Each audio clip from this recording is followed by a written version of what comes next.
दोस्तों, कैसे हैं आप सब लोग। मैं सीए कौशल झा स्वागत करता हूं आप सभी लोगों का अकाउंट्स के गुरुजी चैनल पे। और आज पेश करते हैं क्लास 11th की अकाउंट्स की वीडियो नंबर 12। हमारी जो पिछली वीडियो थी वीडियो नंबर 11, उसमें हम लोगों ने नया चैप्टर शुरू किया था अकाउंटिंग इक्वेशन। हम लोगों ने बात करी थी कि सर अकाउंटिंग इक्वेशन का मतलब क्या होता है।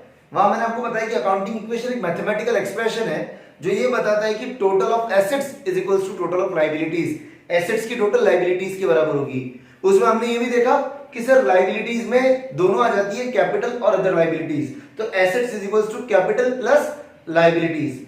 उसके बाद में हम लोगों ने बात करी कि सर एसेट्स में क्या क्या चीजें आती है। एसेट्स के एग्जाम्पल देखे, लायबिलिटीज के एग्जाम्पल देखे, हमने एक्सपेंसेस में क्या क्या आता है वो देखा, इनकम्स किस किस को कहते हैं वो देखा। और हम लोगों ने बात करी थी कि सर कैपिटल कब प्लस होगी कब माइनस होगी। उसके बाद में हम लोगों ने कुछ एग्जांपल्स देखे थे उन ट्रांजैक्शंस के जिसकी वजह से दो आइटम्स पे इंपैक्ट आते हैं। हमने देखा था sir started business with cash, purchase of goods for cash, purchase of goods on credit, payment made to creditors, sale of goods on cash, sale of goods for credit, received payment from debtors. इस तरह की चीजें हम लोगों ने कल बात करी थी। अगर आप लोगों ने प्लीज कल वाली वीडियो नहीं देखी तो प्लीज जरूर जाके देखें, क्योंकि अगर आपने कल वाली वीडियो नहीं देखी है तो आज आपको यहां पर समझने में थोड़ी सी दिक्कत होगी। तो चलिए शुरू करते हैं आज की हमारी वीडियो नंबर 12। देखिए कल हम लोगों ने बात करी थी ऐसे ट्रांजैक्शंस की जिनका अकाउंटिंग में दो आइटम्स में इंपैक्ट पड़ता हो। आज हम बात करेंगे transactions affecting more than two items. दो आइटम से ज्यादा, 3 आइटम 4 आइटम पे अगर इफेक्ट पड़ता है तो उन ट्रांजैक्शंस की हम लोग बात करेंगे। चलिए सबसे पहले एक एग्जांपल लेके शुरू करते हैं। क्या कि sir sold goods worth ₹4,000 for cash and ₹6,000 on credit. क्या बोला हमने सर, सामान बेचा 4,000 का तो कैश में और 6,000 का उधारी पे। आपका कोई दोस्त सामान लेने आया दुकान पे, आपने उस 10,000 का सामान दिया, उसने 4,000 तो आपको कैश दे दिए, 6,000 बोला कि बाद में लाके बाद में दे दूंगा। तो 4,000 तो कैश सेल हो गई और 6,000 क्या है, उधार पे बेचा आपने। अब इस ट्रांजैक्शन का अकाउंटिंग में इंपैक्ट क्या आएगा, देखो थोड़ा ध्यान से समझना। सामान बेचा, दुकान में से सामान कितने का गया, 10,000 का, 6,000 का उधार पे, 4,000 का कैश में। तो दुकान में से सामान कितने का गया, गुड्स कितने के कम हुए, गुड्स कम हो गए, गुड्स कम हुए, कितने के कम हुए, दोनों ये 4,000 और 6,000, 10,000 के गुड्स कम हो गए। ठीक है, उसने 4,000 तो कैश दिया, हमारे पास रोकड़ा आया, कैश आया, कैश आया तो हम लोग कैश को बढ़ाएंगे, कैश प्लस करेंगे 4,000। ठीक है सर, कैश आ गया। अब सर 6,000 तो आया नहीं ना, 10,000 का सामान दिया, उसने 4,000 ही दिया, 6,000 अभी भी लेना बाकी है। जिसको उधार पे सामान बेचते हैं उसको क्या बोलते हैं, डेटर्स। जिसको हम उधार पे सामान बेचते हैं उनको क्या बोलते हैं, डेटर्स। 6,000 डेटर्स, मेरे डेटर्स की लिस्ट में 6,000 बढ़ेगा या नहीं बढ़ेगा, 6,000 उधारी बढ़ गई या नहीं बढ़ गई, बढ़ गई, तो मैं उससे मांग सकता हूं 6,000। तो मैं क्या करूंगा, डेटर्स बढ़ाऊंगा, डेटर्स बढ़ेंगे, कितने बढ़ेंगे बेटा, 10,000 बढ़ेंगे। Goods asset, cash asset, debtors asset. आई बात समझ में, गुड्स मेरी एसेट है, कैश मेरी एसेट है और डेटर्स भी मेरी एसेट है। आगे बात समझ में, इंपैक्ट देखना है। अकाउंटिंग इक्वेशन कैसे बनाएंगे बाद में बताऊंगा, पहले सिर्फ इंपैक्ट समझो, इंपैक्ट क्या आएगा। आई बात समझ में। एक और ट्रांजैक्शन देखते हैं कि paid to creditor ₹14,500 in full settlement of his account of ₹15,000। एक क्रेडिटर था सर, वो हमसे कितना मांगता था, ऑफ हिज अकाउंट कितना मांगता था, 15,000 मांगता था। हमने उसको पेमेंट कितना किया, 14,500 in full settlement. In full settlement, full settlement का मतलब है वो हमसे 15,000 मांगता था सर, हमने उसको 14,500 दिए और फाइनल सेटलमेंट कर दिया कि ये फुल एंड फाइनल है, खत्म है बात, इसके आगे कुछ भी नहीं। हमारे को 500 रुपए का डिस्काउंट मिला उस केस में, समझ में आया। 15,000 मांगता है वो, हमने बोला 14,500 पकड़, अकाउंट बंद कर, हो गया काम। काफी है इतना 14,500। उसने बोला कि नहीं चाहिए, हमने मना कर दिया बेटा काफी है भाई, 15,000 मांगता है, 14,500 दे रहा हूँ, 500 रुपए कम दे रहा हूँ, डिस्काउंट है वो। अभी एक बात समझना, क्या वो आपसे 2-3 दिन बाद, 5 दिन बाद, 10 दिन बाद वापस कभी वो 500 रुपए मांग सकता है क्या? नहीं मांग सकता। क्यों? क्योंकि सर वो तो आपको डिस्काउंट मिला। अभी थोड़ा दिमाग लगाओ, सर मेरे जेब से पैसा गया, कितना गया? पैसा बाहर जा रहा है, कितना जा रहा है? 14,500 या 15,000 गया? कितना मेरी जेब में से? मेरी जेब से रोकड़ा गया कितना? 14,500। तो कैश कम हो गया, माइनस करेंगे 14,500। नेक्स्ट, उसको देना था ना अमाउंट सामने वाले को, वो कितना मांगता था? 15,000। वो मांगता कितना था? 15,000। हमने उसको पेमेंट कितना किया? 14,500। थोड़ा सा दिमाग में एक जोड़ डालो, आपने एक जगह लिखा हुआ है कि वो 15,000 मांगता है। अब अगर आप वहां लिखोगे कि हमने उसको 14,500 दिए, तो 500 रुपए अभी भी दिखेंगे कि वो मांगता है। तो इसका मतलब हमें क्या करना पड़ेगा? उसका बैलेंस जीरो करना है। अभी वो कुछ भी नहीं मांगता, क्यों? क्योंकि हमने फुल सेटलमेंट में काम किया है। तो हम क्या करेंगे? क्रेडिटर्स में कम कितना करेंगे? क्रेडिटर्स में कम होगा 15,000 रुपए। पेमेंट तो 14,500 किया, पेमेंट कितना किया? We have paid rupees 14,500, but creditors will be reduced by the amount 15,000। creditors को कितने अमाउंट से कम करेंगे? 15,000 से। the reason being, हमारे को आगे फ्यूचर में पेमेंट करने की जरूरत नहीं है, तो इसीलिए क्रेडिटर्स को जीरो करना पड़ेगा। 15,000 अमाउंट पहले था, जब आप 15,000 माइनस कर दोगे तो the balance will be zero. It means you don't have to pay in future. अभी समझना, 15,000 के बदले में 14,500 ही दिया, 500 रुपए का प्रॉफिट, जो 500 रुपए का फायदा हुआ है। देखो, कुछ भी फायदा होता है उसको हम बोलते हैं डिस्काउंट रिसीव्ड। क्या बोलेंगे?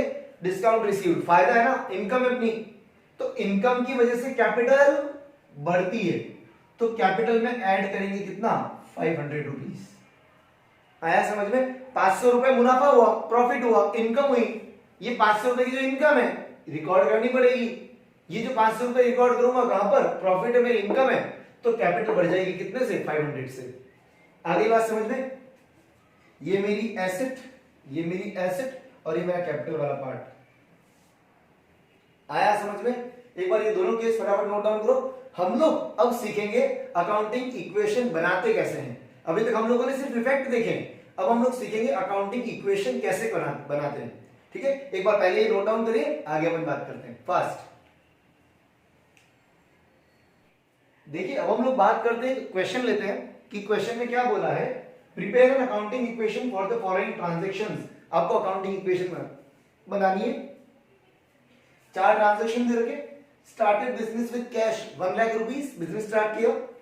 Purchase goods from Ram 20,000, Ram से गुड्स परचेज किए, कैश राम से गुड्स परचेज किए 20,000 के। Sold goods for cash, cash में गुड्स बेचे 13,000 के। पेड सैलरी रुपीज 2,000, सैलरी का पेमेंट किया 2,000 रुपीज। इसकी आपको अकाउंटिंग इक्वेशन बनानी है। कैसे बनाएंगे? ध्यान से सुनना। अकाउंटिंग इक्वेशन के लिए फॉर्मेट बनाना पड़ेगा। अकाउंटिंग इक्वेशन के लिए हम लोग फॉर्मेट बनाएंगे। फॉर्मेट कैसे बनेगा? सर ये हमारा अकाउंटिंग इक्वेशन का फॉर्मेट, हम लोगों को ये बनाना है। एक कॉलम छोटा वाला, एक कॉलम बड़ा वाला, और एक बनेगा पर्टिकुलर्स का। ये बनेगा कॉलम पर्टिकुलर्स, ये कॉलम, ये इधर आएगी सारी एसेट्स, इधर आएगी सारी लायबिलिटीज। एसेट्स किसके बराबर होती है? लायबिलिटीज के बराबर होती है। ठीक है, हम लोग एसेट्स का नाम लिखेंगे, लायबिलिटीज का नाम लिखते जाएंगे। सबसे पहला ट्रांजैक्शन देखो क्या बोला। Started business with cash 1 lakh rupees. यहां पे आप चाहो तो पूरा का पूरा लिख सकते हो, स्टार्टेड बिजनेस। ठीक है, मैं पूरा नहीं लिखा हूं, स्टार्टेड बिजनेस लिखा सिर्फ कि बिजनेस स्टार्ट किया, कैश लगाया 1 लाख रुपीज। थोड़ा सा ध्यान से सुनना। बिजनेस जब स्टार्ट किया और कैश लगाया, हुआ क्या? दुकान में कैश आया और दुकान में कैपिटल भी बढ़ गई। कैश तो आ रहा है दुकान में, सुनो, दुकान के अंदर कैश आया तो यहां एसेट्स में एक कॉलम बनाऊंगा कैश का, और लायबिलिटीज में एक कॉलम बनाऊंगा किसका? कैपिटल का। कैपिटल किसका पार्ट होता है? लायबिलिटीज का पार्ट होता है। 1 लाख रुपए लगा के मैंने बिजनेस स्टार्ट किया, तो स्टार्ट कैश के अंदर 1 लाख रुपीज प्लस हो जाएगा, और कैपिटल में प्लस होगा रुपीज 1 लाख। आई बात समझ में? क्लियर है? जब हम लोग बिजनेस स्टार्ट करते हैं कैश लगाते हैं, दुकान के अंदर कैश आया, 1 लाख रुपीस कैश बढ़ा, और दुकान के अंदर कैपिटल क्या हो गई, बढ़ गई।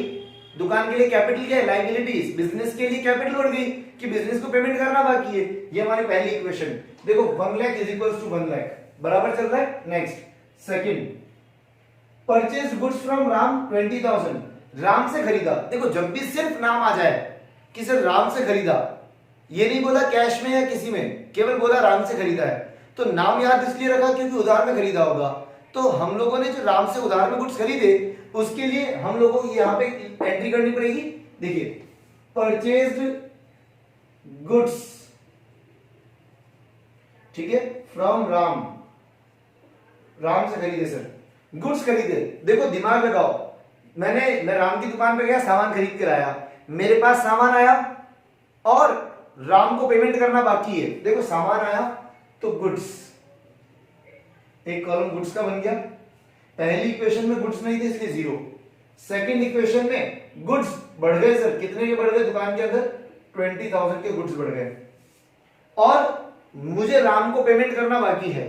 तो मैं यहां कॉलम बनाऊंगा, चाहे आप राम लिखो चाहे क्रेडिटर्स लिखो, एक क्रेडिटर्स का कॉलम बनाया मैंने। फर्स्ट इक्वेशन में क्रेडिटर्स नहीं थे तो डैश, फर्स्ट इक्वेशन में कुछ भी नहीं है। सेकंड इक्वेशन में क्रेडिटर्स बढ़ गए 20,000, इसी इक्वेशन के अंदर 20,000। कैश में कुछ भी इंपैक्ट नहीं आया क्योंकि कैश ना तो आया ना गया, और कैपिटल में भी कोई चेंज नहीं आया। अब दो इक्वेशन होते ही हम लोग लिखेंगे न्यू इक्वेशन। अब दो इक्वेशन के बाद हम लोग बनाएंगे new equation. New equation 1 lakh plus 0 horizontally, sorry vertically plus करना है। 1 लाख प्लस 0, 1 लाख प्लस 0 कितना होगा बेटा, 1 लाख, और यहां 0 प्लस 20,000 20, इधर प्लस करो 1 लाख प्लस 0 1 लाख, और ये कितना 20,000। देखो इधर टोटल कितनी आ रही है 1 लाख 20, और इस साइड की टोटल देखो 1 लाख 20, बराबर चल रहा है, मतलब हमने जो किया वो सही है। Next third, sold goods for cash, sold goods for cash. अभी थोड़ा दिमाग लगाओ, हमने सामान बेचा कैश में, दिमाग में लेके आओ, सामान गया कैश आया, कैश आ रहा है तो बढ़ेगा कैश, कितना बढ़ेगा, ऐड 13,000, कितना बढ़ा बेटा 13,000, कैश बढ़ गया, ऐड 13,000। सामान गया भी तो है दुकान से, तो दुकान में से गुड्स कम हो गए, तो माइनस करो 13,000। कैपिटल को कोई इंपैक्ट आया क्या, देखो कैपिटल कब बढ़ती कम होती है, जब या तो प्रॉफिट हो या लॉस हो, या इनकम हो या एक्सपेंस हो या ड्राइंग हो, तभी कैपिटल बढ़ती कम होती है। ना तो ये इनकम ना एक्सपेंस, कोई खर्चा थोड़ी है मेरी, और ना इनकम है। क्यों, क्योंकि 13,000 का 13,000 में बेचा तो कोई प्रॉफिट भी नहीं हुआ है, तो कैपिटल पे कुछ भी इंपैक्ट नहीं आएगा, क्रेडिटर्स पे कोई भी इंपैक्ट नहीं आया। दो इक्वेशन हो गई, अब न्यू इक्वेशन बनाओ। New equation, new equation 1 lakh plus 13,000, 1 lakh 13,000, 20,000 minus 13,000 7,000, 1 lakh plus 0 1 lakh, और 20,000 प्लस 0 20,000। टोटल करो, इधर की टोटल 1 लाख 20, इधर की टोटल 1 लाख 20, बराबर है, मतलब हम सही कर रहे हैं। नेक्स्ट लास्ट है पेड सैलरी, पेड सैलरी कितनी 2,000 रुपीज, 2,000 रुपए सैलरी पे करी, सैलरी पे करी। देखो ध्यान से सुनो, मैंने सैलरी का पेमेंट किया, मेरी जेब से रोकड़ा गया बाहर, रोकड़ा गया, कैश गया, कैश रिड्यूसेस बाय 2,000। नेक्स्ट मेरी जेब में से I have paid rupees 2,000 from my pocket, तो मेरी जेब में से 2,000 तो गया, और सामने कुछ आया क्या, कुछ भी नहीं आया सर, तो ये 2,000 दिया किसका, I have paid for salary, expenses का पेमेंट हुआ है, एंड एक्सपेंसेस की वजह से कैपिटल क्या हो जाती है, रिड्यूस हो जाती है, तो हम लोग कैपिटल में क्या करेंगे, माइनस करेंगे सिर्फ 2,000।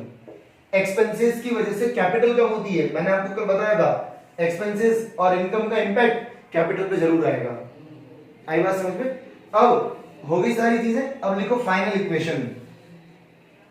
फाइनल इक्वेशन देखो, ये हो गया 1,11,000, इसकी टोटल करो 1,11,000, इसकी टोटल 7,000, इधर 98,000 और 20,000।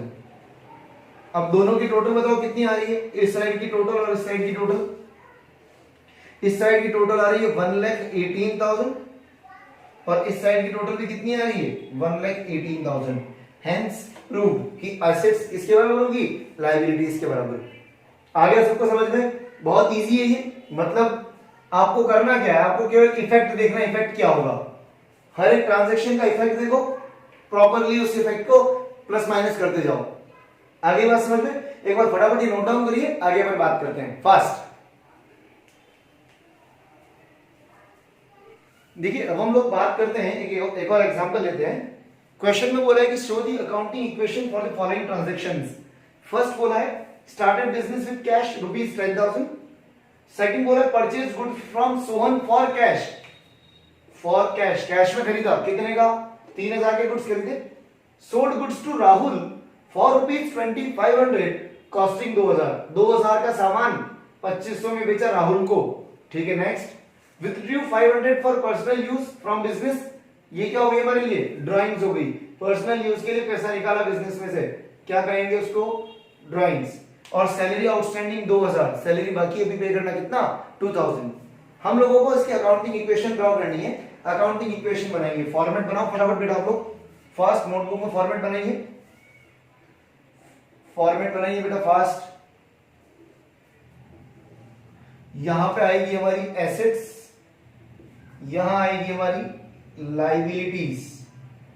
इधर एसेट्स और इधर लाइबिलिटीज। एसेट्स किसके बराबर होगी? लाइबिलिटीज के बराबर। यहां लिखेंगे पर्टिकुलर्स, पर्टिकुलर्स। ठीक है, अब शुरू करते हैं। पहला पॉइंट बोला started business with cash 10,000। First point started business. देखो बिजनेस स्टार्ट करोगे ना तो दुकान के अंदर क्या आया? कैश आया। यहां लिखेंगे कैश, कॉलम बना दिया कैश का। कितना? 10,000। तो प्लस हो गया यहां पर कितना? 10,000। दुकान में कैश आया, बिजनेस स्टार्ट कर रहे हो ना, तो जो भी पैसा लगता है उसको क्या बोलते हैं? कैपिटल। तो इधर लायबिलिटीज वाले कॉलम में क्या लिखेंगे? कैपिटल। एक कॉलम बनाया, कितनी कैपिटल आई? 10,000। आ गया समझ में? Second purchase goods from Sohan for cash 3,000। Sohan से 3,000 का सामान कैश में खरीदा। सोहन से 3,000 का सामान कैश में खरीदा। आपके पास दुकान में गुड्स आए and you have paid cash.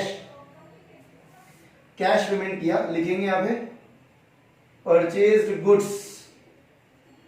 ठीक है, मैं पूरा लिख नहीं रहा हूं, आप मेरे पास स्पेस कम है, आप लोग पूरा लिखिएगा। Purchase goods from Sohan for cash. कितने में खरीदा बेटा? 3,000 में। आई हैव पेड 3,000, तो मेरी जेब से 3,000 गया एंड सामने मुझे क्या मिला? गुड्स मिल रहे हैं। तो एक और एसेट्स बनाऊंगा यहां पर, गुड्स। ये भी मेरी एसेट है। फर्स्ट इक्वेशन में गुड्स नहीं था, थर्ड इक्वेशन में, सेकंड इक्वेशन में 3,000। कितना है बेटा गुड्स मेरे पास में? 3,000। नेक्स्ट कैपिटल 0, कैपिटल में कोई चेंज नहीं आया। 2 इक्वेशन हो गई। अब बनाइए new equation. New equation, new equation देखो 10,000 माइनस 3 7,000 और ये कितना आया? 3,000। यहां 10,000 प्लस 0 10,000। अभी हॉरिजॉन्टली चेक करो, 10,000 is equals to 10,000। Third sold goods to Rahul for ₹2,500 costing 2,000। Rahul को 2,500 में सामान बेचा जिसकी कॉस्ट कितनी थी? 2,000। राहुल को बेचा। देखो कैश वर्ड आया क्या? कहीं नहीं आया। तो राहुल नाम लिखा है ना, तो उधार में बेचा होगा। तो हम क्या करेंगे? राहुल को बेचा है ना, तो हमें उससे पैसा लेना बाकी है, तो यहां बनाएंगे कॉलम डेटर्स का। फर्स्ट इक्वेशन में नहीं है, सेकंड में नहीं है, न्यू इक्वेशन में भी नहीं है। यहां लिखेंगे सोल्ड गुड्स। आप पूरा लिखिएगा, सोल्ड गुड्स टू राहुल। ठीक है, मेरे पास स्पेस नहीं है बेटा, आप लोग पूरा लिखिएगा, सोल्ड गुड्स टू राहुल। ठीक है सर। कितने के बेचे? 2,500 में उसको बेचे, तो राहुल से कितना लेना है? 2,500। मेरी दुकान में सामान कितने का कम हुआ? कॉस्ट 2,000। मेरी दुकान में 2,000 का कम हो गया। मेरे पास जो भी सामान पड़ा हो, तो मेरे पास जो भी गुड्स थे वो 2000 रुपए के गुड्स कम हो गए, मैंने बेचे 2500 में, लिख दिया 2500 लेने, 2000 के गुड्स कम हो गए, गुड्स में कम करेंगे 2000, 2000 का सामान 2500 में बेचा, 2000 का 2500 में बेच रहे हैं, प्रॉफिट आया कितने का, 500 का। प्रॉफिट की वजह से कैपिटल बढ़ती है, मैंने आपको लिखाया था परसों कल कि कैपिटल क्या होगी, बढ़ेगी, यहां पे कोई भी चेंज नहीं आएगा। न्यू इक्वेशन बनाएंगे, न्यू इक्वेशन 7000 प्लस 1000 और यहां प्लस 2500 और इधर कितना हो गया, प्लस का 10500। चेक कर लीजिए, इन तीनों की टोटल इसके बराबर आ रही है, ठीक है। नेक्स्ट फोर्थ क्या बोला, victory 5500 for business for personal use, drawings है, मैं यहां सिर्फ सिंपली ड्राइंग्स लिख रहा हूं, ड्राइंग्स ₹500, ठीक है। क्या करेंगे, कैश गया ना दुकान में से तो कैश बाहर चला गया, तो दुकान में से कैश कम हुआ, वी विल डिडक्ट कैश 500, ठीक है, हमने कैश रिड्यूस कर दिया। नेक्स्ट ये जो ड्राइंग है, ड्राइंग की वजह से कैपिटल भी क्या हो जाती है, कम, ड्राइंग्स की वजह से कैपिटल भी कम हो जाती है। हम बनाएंगे न्यू इक्वेशन,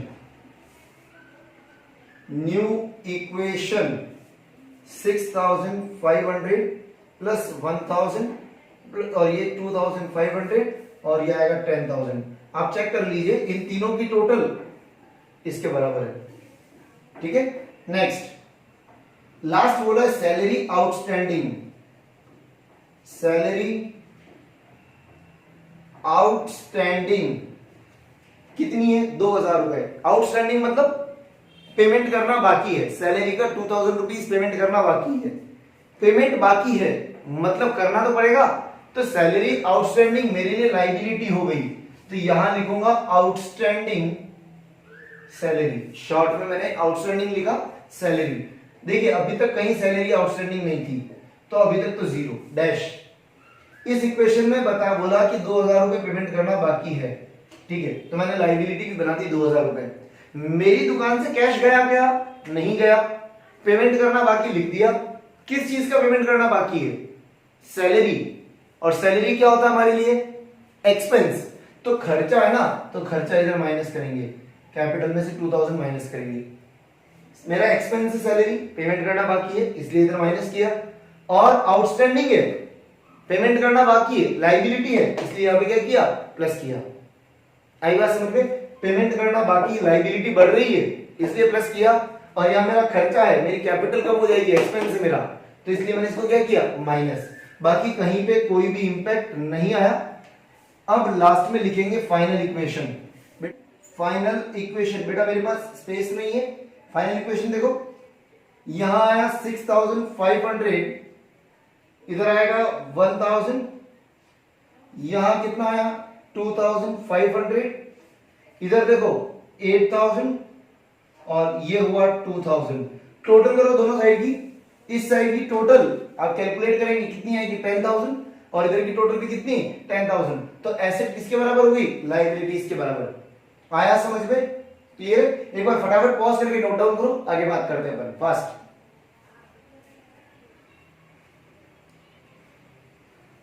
देखिए आज हम लोगों ने बात करी अकाउंटिंग इक्वेशंस बनाते कैसे हैं, अकाउंटिंग इक्वेशन का फॉर्मेट क्या होता है, कैसे अकाउंटिंग इक्वेशन बनाई जाती है, ये हम लोगों ने देखा।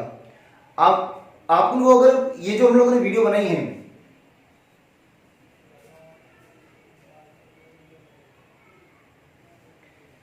देखिए आज हम लोगों ने बात करी कि सर अकाउंटिंग इक्वेशंस कैसे फ्रेम करते हैं, अकाउंटिंग इक्वेशंस कैसे बनाते हैं, किस तरह से अकाउंटिंग इक्वेशंस का फॉर्मेट बनाएंगे, किस तरह से ट्रांजैक्शंस को यहां पर एंटर करते हैं वो देखा। अगर आपको आज के इस टॉपिक में कहीं पे कोई भी डाउट आया है तो प्लीज एक बार ये वीडियो वापस देख लीजिए। फिर भी अगर आपका डाउट क्लियर नहीं होता है तो डिस्क्रिप्शन में मेरे कॉन्टेक्ट डिटेल्स दिए, मुझे वहां कनेक्ट कर सकते हैं। अगर आप में से किसी ने पिछली वाली वीडियो नहीं देखी है तो मैं रिक्वेस्ट करूंगा कि प्लीज पिछली वाली वीडियो जरूर देखें, तभी आपको इस वीडियो में बहुत ज्यादा क्लैरिटी आएगी। अगर आप में से किसी को ऑनलाइन लाइव क्लासेस ज्वाइन करनी है क्लास 11th अकाउंटेंसी की, अगर आप में से किसी को ऑनलाइन लाइव क्लासेस ज्वाइन करनी है तो मुझे डिस्क्रिप्शन में व्हाट्सएप कर दीजिए, मेरे कॉन्टेक्ट डिटेल्स गिवन है। तब तक के लिए अलविदा लेता हूं आप लोगों से, stay safe, stay at home, thank you and bye.